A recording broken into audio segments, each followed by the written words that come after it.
Hey friends, and welcome back to another daily devotional. Happy Wednesday. I'm Pastor Stephanie, and I'm glad you've joined me again today.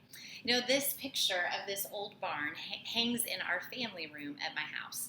And I have always loved pictures of old barns because as I was growing up, as my family and I would drive through Kansas, we would drive from Kansas City to Hiawatha, Kansas, where my grandparents lived and where my parents grew up.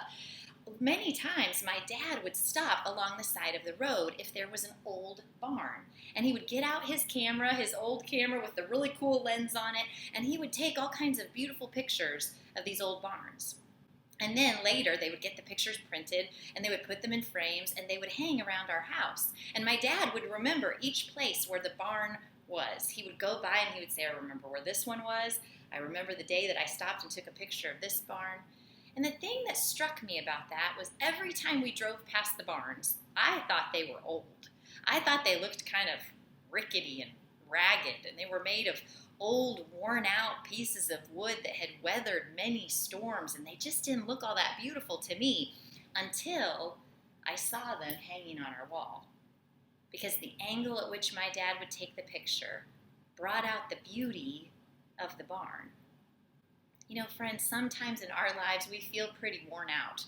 We feel pretty rickety and ragged, and we feel like we've weathered a lot of storms. And when we look at ourselves and we see the reflection in the mirror, we wonder who could ever see anything beautiful in that? But you have a Father who, when he looks at you, he sees the beauty of who you are. He sees the potential of who you are.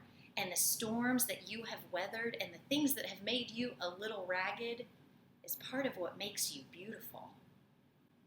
So friends, I hope you remember that today.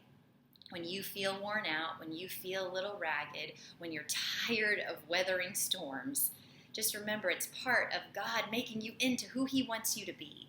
And he sees all the beauty and all the potential in his beautiful creation that is you. So I hope that you will remember that today. And friends, I'm excited to join you this Sunday, either on site or online at 10:30. We're going to be having a great time. I will be preaching this week, and I will be preaching on something called Welcome to the Masquerade, because we are all learning what it means to wear masks right now. But as Christians and as children of God, we also have to learn what it means to not hide behind our masks. So I hope you'll join us this Sunday at 10:30 on site or online. Either way, I would love to see you. And friends, I hope you have a wonderful day.